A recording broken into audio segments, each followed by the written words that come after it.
Welcome back to the Jeremiah Show here with Matt Pinfield. You know him when somebody thinks from MTV. What I actually would encourage you to do is read his book, filled with amazing stories of his life. It's called All of These Things I've Done: My Insane Improbable Rock Life, published by Simon and Schuster. You can get it anywhere you get a book. Yeah, I mean, it's and you can also get it on Audible, but it's not me reading it. But I wanted you to know that because I didn't have time. I was doing a new radio show. But what's great about the book is You don't have time to talk anymore in a day. but it's interesting because the story about the Killers writing the song, all these things that I've done is in there. Love the About Killers. me and my stories with U2, my stories with David Bowie and how he had me help him with his set list. To tour with Nine Inch Nails, how that happened accidentally, and then I ended up, going, being at David Bowie's house. This guy that because he's also on the playlist I give you to Rebel. In 1974, I discovered him, but he was another one of those rock and roll heroes of mine growing up, like him and Steven Tyler, and I was just I couldn't believe, when I look back on it, that David Bowie was asking me for advice. And then eventually his assistant Coco had him play 5 songs for me around the time of the Heathen album. I was sitting across from him on a couch. And to make a long story short, you can read in the book, but there were 3 songs he wasn't going to put on the album. I got him thinking, he changed his mind, and he had a Grammy nomination for one of those songs, Slow Burn. So there's just like these stories in there, me and U2 in Brazil, and just interesting stuff to places I never thought my life would ever take me. It was like a dream. I still, think about, somebody actually had to tell me, hey man, do you remember when, a producer, a TV producer of the pandemic, my friend goes, do you remember when you took Robert Plant from Led Zeppelin record shopping in the East Village? I'm like, I thought I dreamed that, and it's really funny. And, I thought I dreamed that. and then I went on stage and got my friend engaged on stage at Madison Square Garden at a Van Halen show. Like, I mean, it's, and so Oh man, these are all what a things that, like, life. pinch me moments, interviewing Paul McCartney, interviewing all the Stones, having Pete Townsend whispering in my ear, talking about the Kaiser Chiefs. It's like, and I'm like, I can't believe Pete Townsend's whispering in my ear, these things. And then Metallica, jamming Metallica on the tour bus, singing, me and James singing Thin Lizzy's Cowboy Song with Kirk playing guitar and me and James switching off lyrics. I mean, these are things that blow my mind. To this day, I'm just so blessed and I'm so grateful. I've struggled, I'm 4 years sober. But I will say that, now that I'm sober, I can really look at everything with a clear mind and look back with fondness, and That was gratitude one of and my final questions amazement, for you, Matt. yeah. Well, on being sober, congratulations, and that's something that you're very proud of, and I know that you help a lot of people in that way now through your message and your stories. And I wanted to ask you, I was thinking about that today, and for music, you don't have to be present, right? Like you can party, you can have fun, it's in the background. You don't have to be present. But for you now, how much more powerful is music? How much different is it for you when you are present? I mean, I think everything's more powerful because you have to feel everything. I mean, and that's the difference.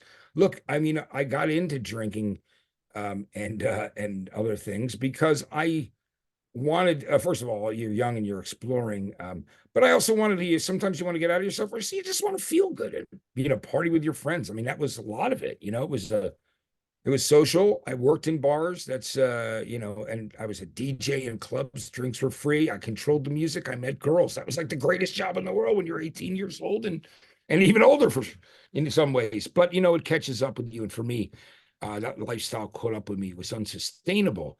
And I'm never one of those guys who said I didn't have some great times, because I did, but it also got in the way and it got very difficult and it was causing problems in my life.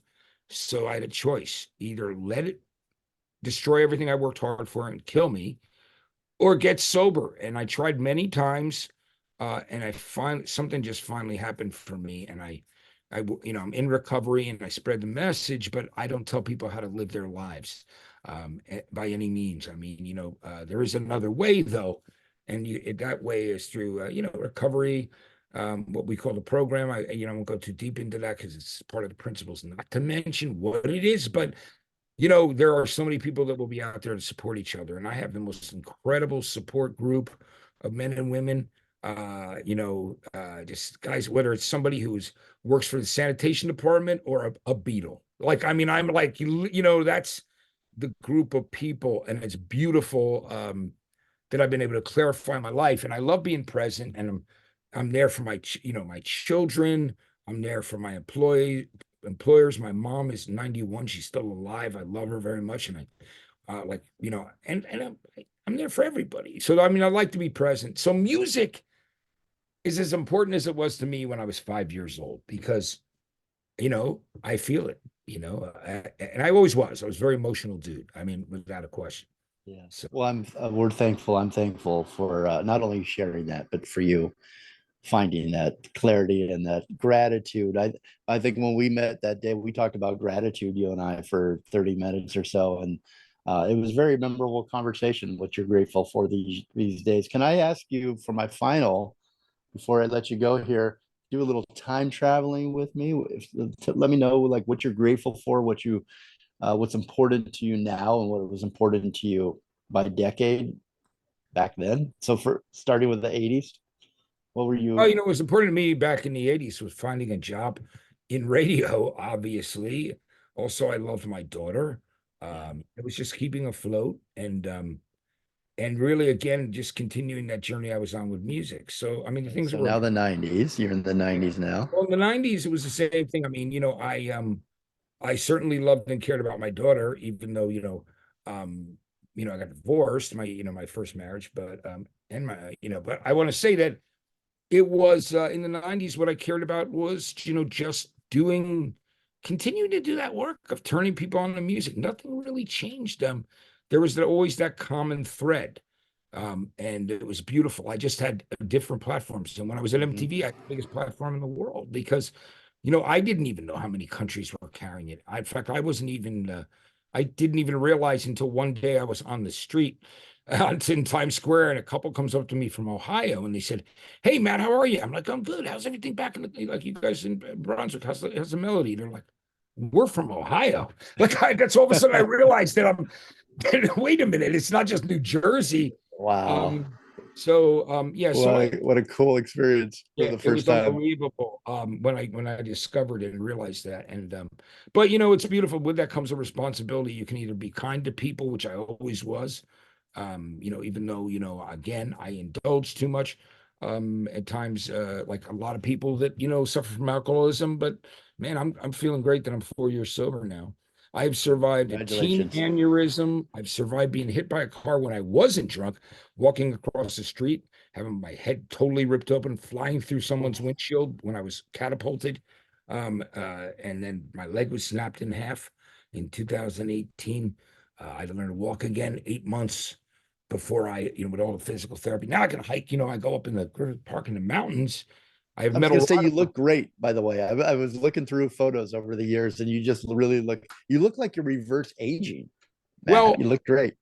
but that's one of the things, the pros of getting sober is really, you don't have all that extra weight and sugar in your system. Not that I don't Mhm. eat sugar, believe me.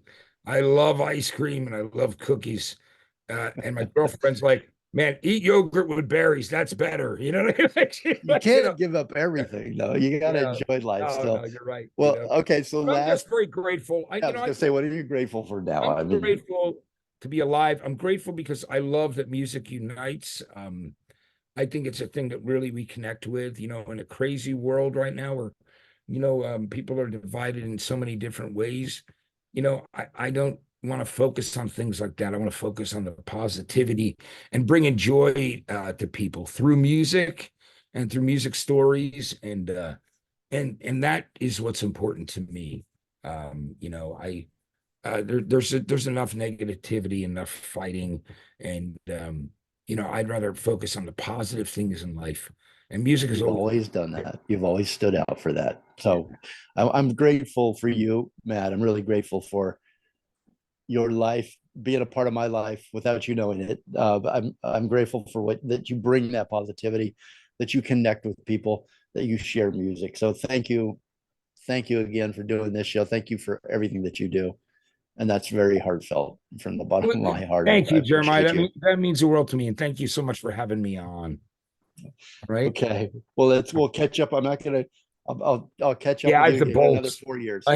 Yeah, I you. love talking to you, but I gotta get to Okay, I'm gonna let cross you town go. and start taping flashback and the live one thing, and then go do KLOS. I have 2 shows, 2 interviews I gotta do. And Okay, then take care of yourself, my friend. much love. Communicate. You Thank got it. you. Listen All more right, and I'll see you evolve. soon. See you soon.